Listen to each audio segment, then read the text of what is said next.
سلام و بریم که داشته باشیم 8 دقیقه خالص از نقل و انتقالات فوتبال ایران.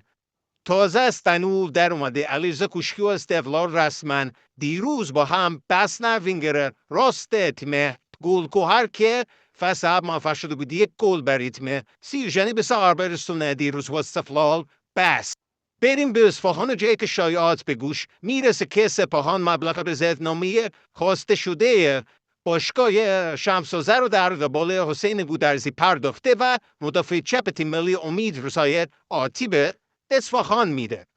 بازیکن لیست مازاد پرسپولیس رسما سپاهانی شد. بازیکنی که گفته شد در لیست مازاد پرسپولیس قرار گرفته وقت هنانوف تاجیک که گلگار سیجان به دنبالش بود و سپاهان این مدافع را از این تیم هاجک کرد. مدافعی که گفته میشد با حضور ولسیانی، پورالی گنجی، کناری و فرشاد فرجی باشگاه قرمز پیش پرسپولیس تهران به او لازم نداره و این بازیکن روزهای آتی به سپاهان و اصفهان میره تا قرارداد خودش رو رسما با باشگاه زردپوش ببنده. حسینی میماند. استقلالی ها که در این پنجره نقل و انتقالاتی موفق به جذب دروازه‌بان بوسنیایی شدن با وجود شایعات ماندن حسینی و تمدید احتمالی او در روزهای آینده، استقلالی ها به دنبال قرض دادن دروازه‌بان هستن و باشگاه شمس‌آذر این وسط جلو آمده تا بتونه این دروازه‌بان رو به صورت قرضی از استقلال جذب بکنه.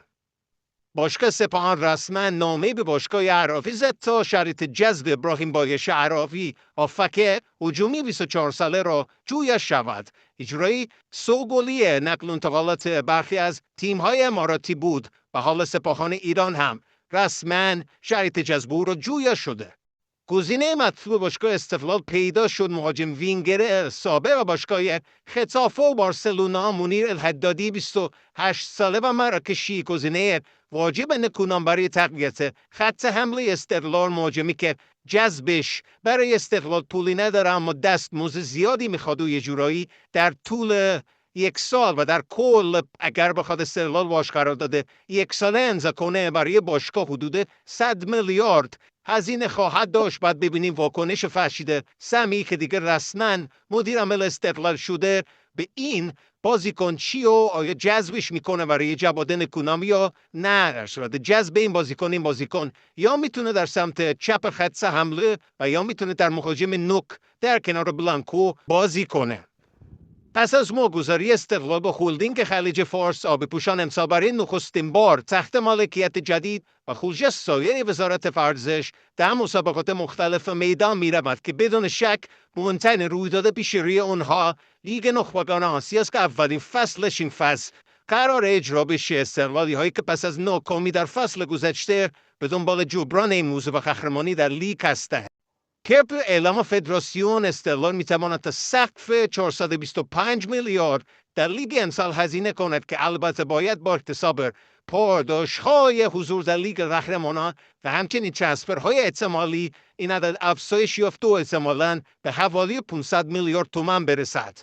البته مدیر عامل جدید استقلال فرشید سمیعی هم گفته که استقلالی ها 200 میلیارد از فصل گذشته هم طلب دارند که با این مبلغ بودجه استقلال به 700 میلیارد خواهد رسید. شادهای تامین پرسپولیس رو مشاهده میکنید. چرا خوب این همدلی که امیدواریم بمونه تا پایان و پرسپولیس در لیگ نخبگان این فصل بتونه نتیجه بگیره تا پرچم ایران رو یک بار دیگه بالا ببره. آینده سردار آزمون نامشخص. طبق آمار نیمکت جذب سردار آزمون برای محمد رضا زنوزی 12 میلیون دلار یا همون 950 میلیارد اجرایی 1000 میلیارد خودمون باید مرز زنوزی برای مهاجم فصل به تیم روم که فعلا بازیکن باشگاه بایر لورکوزن پرداخت کنه که یه جوری انتقال رو فعلا ممکن کرده از طرفی بایر لورکوزن سردار آزمون رو نمیخواهد و یه جورایی میتونه با زنوزی کنار بیاد، اما حتی اگه بخواد کنار بیاد هم بعید تیم های ایرانی همچین موالیفی رو بتونن هزینه کنن. البته که از زنوزی چی بعید نیست.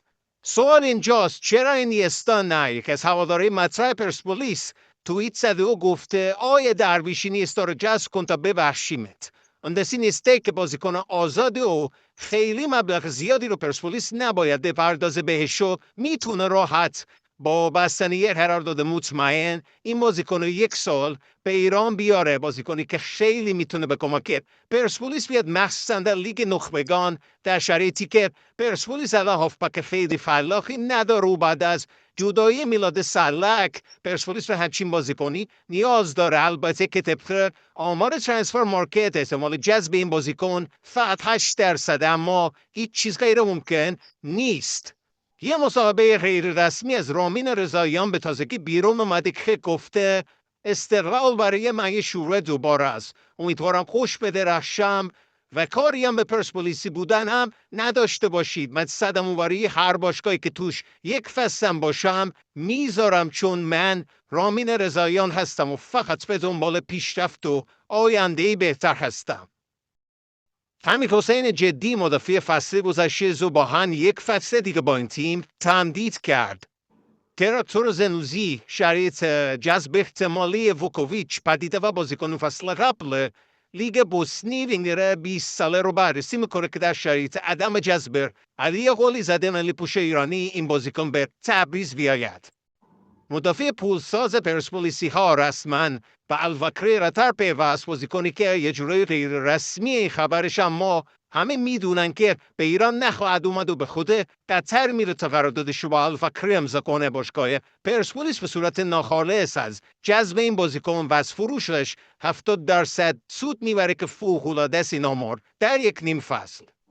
باور نکردنی و غیر منتظره بیرانوند خودش رو به استقلال پیشنهاد کرد و فقط 30 میلیارد میخواست، اما باشگاه آبی پوش او رو زمین زد و سید حسین رو نگه داشت و طی روزهای آینده با دروازه‌بان خودش تندیس خواهد کرد.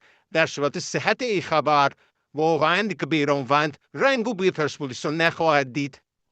رسمی نامه مهدی آذربایجانی مالک باشگاه سپاهان به ایجنت موسی مارگا برای بررسی شرایط جذب مهاجم آفریقایی تباره الهلال و پورت رئال بازیکنی که طبق آمار ترانسفر مارکت بازیکن آنزاد محسوب میشد. سپاهان ایران برای جذب بازیکن گام برداشته که در صورت چراغ سبز بازیکن ایجنتش سپاهانی‌ها با پیشنهادی رسمی وارد خواهند شد و این بازیکن رو جذب خواهند. بازیکنی که گفته میشد به استقلال پرسپولیس هم پیشنهاد داده خودش رو، اما حالا سپاهان مشتری جدی اوه و در صورت کنار اومدن دو طرف یعنی ایجنت و مهدی آذربایجانی مالک سپاهان این انتقال رسمی خواهد شد.